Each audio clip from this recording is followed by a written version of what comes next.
Oh, So I had to interview Bimmy, and Prince is my guy, but I had to go pull the paperwork. And so what's the verdict? Well, Bimmy's name is not in the paperwork. Supreme seems to think that he's the only one it could have been. So Bimmy's saying, that he got arrested with Supreme. So I don't know. My whole thing is a paperwork game. If I ain't got it on you, I ain't gonna really say too much about it. My personal opinion, and I feel like I kind of speak on behalf of a lot of the people out there, I feel like we got to stop doing all this. After this week's episode of the Adam and Wack Show, everything finally blew up. The tension between Bricc Baby and Wack 100 reached a point of no return. Too many insults, too much ego, and the lines officially been crossed. Whatever peace existed before, it's gone, and everyone watching could feel it. While the cameras rolled, Adam22, the co-host, seemed distracted, constantly checking his phone, barely reacting to the chaos. At first, it looked like boredom, but nah, Adam was plotting something wild behind the scenes, and the craziest part, Wack 100 had no clue what was coming. Keeping his cool with that poker face, Adam acted unbothered, but behind that calm smile, he knew exactly what was about to go down. Seconds later, Bricc Baby suddenly called into the show, flipping everything upside down. This wasn't random, the setup was way too clean. Bricc Baby's first words said it all. "Yeah, I heard y'all filming the Adam and Wack Show right now." Boom. Confirmation. The call was planned. Since the show doesn't record on a set schedule, someone clearly tipped him off. Wack was blindsided, but Adam, he orchestrated it perfectly. Once Bricc Baby's voice hit the mic, the energy shifted. Calm talk turned to chaos in seconds. Accusations started flying, both calling each other snitches like they had receipts ready. P tried stepping in, but the tension was too thick. It all exploded when Wack crossed a major line, bringing up Bricc Baby's wife and throwing out wild allegations that made it personal fast. The disrespect was next level, and everyone watching felt the impact through the screen. Defended Sue Surf today. Preemptive snitch stuff. I defended Sue Surf today. I'm like, bro, that paperwork you just put up only says he's admitting to what he did, what his involvement was. Hello? What up? Hello? Yo, man. I heard you were doing a show today. What's going on? Yeah, I'm sitting right here with your man Wack. This is the dumbest dude in the world. Look out for us, man. You got another 24 hours, man. Hey, can I ask you a question? You said I got a murder conspiracy because Box Car got shot up. Now, a lot of you little wasn't around back in them days. You do know Box Car got shot up in 05, right? That's on the case. You do know Box Car got shot up in 05. He didn't start beefing with Dill Dog till 08, 09, right? Yeah, I hear you. Yeah, okay, dummy. But had your wife tell you the homie from Fruitown Paru was sticking in her? That's how I know you got caught with an AK. One thing about Wack 100, and it's been proven over and over, he does not play when it comes to that snitch label. To him, that word is the ultimate insult. It hits harder than anything else. It's not just talk, it's his name, his image, his whole reputation on the line. Even a small joke about him cooperating can flip the switch. Anyone daring enough to hint at that, they end up on Wack's radar. And once you're there, peace is out the window. A few years back, content creator 607 Unc learned that lesson the hard way. He thought it'd be funny to post that he had proof Wack was working with the feds, just trolling for clout. The claim was fake, and Unc later admitted he made it up for views, but Wack wasn't laughing. That kind of talk cuts too deep in his world. Reports say that when Unc pulled up to the No Jumper studio for an interview, Wack wasted no time.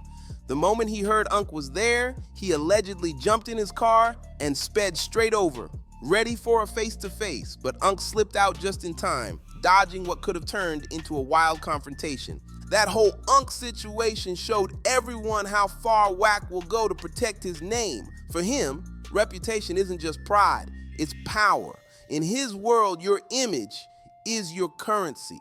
And once someone tries to stain it, you fight back or get labeled forever. So when rapper Bricc Baby got arrested a few months ago, and Wack was one of the first talking about it on Clubhouse, people started connecting dots. Bricc Baby fired back, hinting Wack knew before the news broke because he was plugged in with the police. That hit a nerve. To Wack, that was a direct shot at his character, pure disrespect. What started as small jabs online turned into a full-blown feud fast. Trying to clear his name, Wack jumped online again, and what he said next shocked everyone. He claimed his info didn't come from police ties, but from a personal situation, saying Bricc Baby's wife was allegedly involved with one of his close associates, and that's how he found out about the arrest. No proof ever surfaced, but the damage was done. That one claim poured gasoline on an already burning fire, dragging families, personal lives, and reputation straight into chaos. Hey, whatever case. Did your wife tell you the homie from Fruitown, Peru was sticking in her? That's why I knew you got caught with a K? I'm just saying. You said, how did Wack know I went to jail for it? Well, let's hear him out a little bit.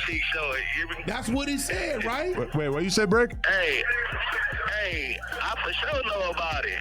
Okay, I'm glad you know about it. So that's how I know you was in jail for a K.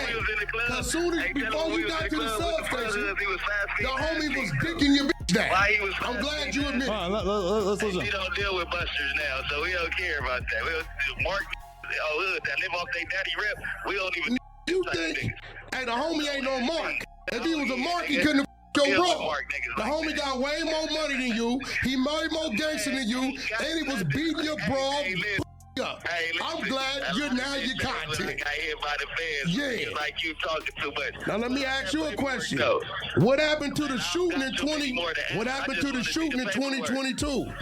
What happened to the shooting in 2022? And what happened to your threats to unalive your girl? Anytime you get called a snitch. What happened to the shooting in 2022? Do that. Hey, do that and clear your. What happened to I can't, bro, show me where I was charged. But let's talk about your real charges. Go enjoy the Adam Wack No. Let's talk about the shooting in 2022. What happened to it? What happened to you being on Hey, love you, bro. Hold your head. talking about killing your bro? And I'm gonna make sure the homie keep f***ing your. From there, things went from wild to pure chaos. Wack 100 started digging deeper, bringing up Bricc Baby's ongoing legal case, something everyone knew was off limits. He mentioned details about a shooting prosecutors had used to keep Bricc locked up with no bond. It was a bold move that instantly sent the tension through the roof. Reports say when Bricc Baby tried to post bail using his home and assets, the state denied it, calling him both a flight risk and a danger to the community. To back it up, they listed several violent incidents, including one where Bricc was allegedly caught in a shootout after being robbed. It was already a high-profile case, and Wack knew exactly what he was doing by bringing it up. He flipped that info into leverage. Wack knew Bricc couldn't talk about open charges publicly, especially on a line that might be monitored by the feds. By mentioning it live, he basically trapped him. If Bricc defended himself, he risked saying too much. If he stayed quiet, it made him look guilty. Either way, Wack had him boxed in, and the tension hit a breaking point. But Wack didn't stop there. He doubled down, tossing more speculation into the mix. He went online talking about Bricc Baby's upcoming court date, hinting that if Bricc got a light sentence, maybe 3 years or probation, the streets would assume he snitched. But if he got hit with heavy time, people would say he wasn't protected at all. Either way, Wack made sure the narrative was set. Bricc couldn't win. Basically, Wack trapped him in a no-win situation. Come home early and rumors say you worked with the feds. Stay locked up and your name still gets dragged while you sit behind bars. It was psychological warfare. Every move Bricc made had a consequence. For Bricc Baby, it was a nightmare. His whole reputation, the image he built in the streets and in music, was now hanging on Wack's words. and Wack knew exactly how much damage that could do. Let's clarify something, because this is his wife. I'm not This is doing Brick's wife. I would love to hear Brick this, yes. already admitted. Hey, Adam, don't do that. Let's listen to her. Let's listen to her. All right, she say something out of line, I'm going to disrespect Bringing up her. some stuff when I was 18 years old. I am 35 now. We ain't talking about the homie from 20s. Since Brick. We're not talking about the homie from 20s. I want to hear. You really want to do this? Don't talk the whole time. What are you saying? All right. Who have I messed with? I haven't messed with nobody. That's the homie from 20s I was f***ing you at 18. We talking about the other homie, P-Funk. What are you talking about? Hey, look, Adam, you don't want to do this. I'm telling you, if that's your man, let that go, bro. I mean, she can speak for herself. Lying. You keep bringing me up for what? I'm not, no, because your boyfriend or whatever he is keep bringing me up. He already admitted that you was getting your little beat up. Adam, I'm telling you, it ain't cool. I'm a disrespecter, bro. At the end of the day, you're talking. If you a real man, bro, if that's your homie, hang that up. I'm a violator. Why? Who cares? All right, She wants to talk. You're the one not letting her talk. What do you say? I always want to hear her. You keep bringing stuff before I was even with. No, that's bullshit. The homie from 20 was fucking you in high school. The other homie from P-Funk been fucking you. In high school. No, that's rolling 20s. We talking about Bompton now. Sticking all kind of dick up in you. You know you was running your motherfucking mouth. You wish. You know you was running your motherfucking mouth. Brick, no. He already didn't cop to it and admit to Never it. even up on you, but the fact I'm that you just saying. is insane at this point. Like, it's ridiculous. Shout out to the babies over there. Shout out to the babies. My in Long Beach. The phone, but what you need to do is keep my. I'm not keeping fuck you and your man. Now what? Tell your man, send somebody do something about it. You raggedy mouth, monkey mouth. I told you get her off the jack. You just mad. Look, you got all kind of Damu up in you. Ain't nothing wrong with it. You downgraded, baby. You went from Damu to Paru to Crippin. You did that to her. Right after Bricc Baby hung up, things took a sharp left. Just when it seemed the chaos was over, his girlfriend called in. She came ready to defend herself in Brick's name, but instead of calming things down, her call reignited the fire. That's when Wack 100 took it to a whole new level, and sharper, louder, and more confrontational than ever. The energy flipped instantly. You could feel the tension through the screen. Wack had the mic, the cameras, and a live caller. Everything he needed to take control. From the moment she spoke, he dominated the exchange, cutting her off, raising his voice, and steering the room at his own pace. On platforms like Clubhouse, they call that the big mic move. Whoever talks loudest and longest controls the room. And Wack, he's mastered it. He used it flawlessly, talking over her, twisting her words, and spinning the moment in his favor. By the end, it was clear who ran the show. Wack owned the chaos. Even Adam 22 tried stepping in to calm things down, hoping to bring the energy back to something professional, but it was too late. The argument had gone from debate to something raw and emotional. You could see it in their faces and hear it in their voices. This wasn't about content anymore, it was personal.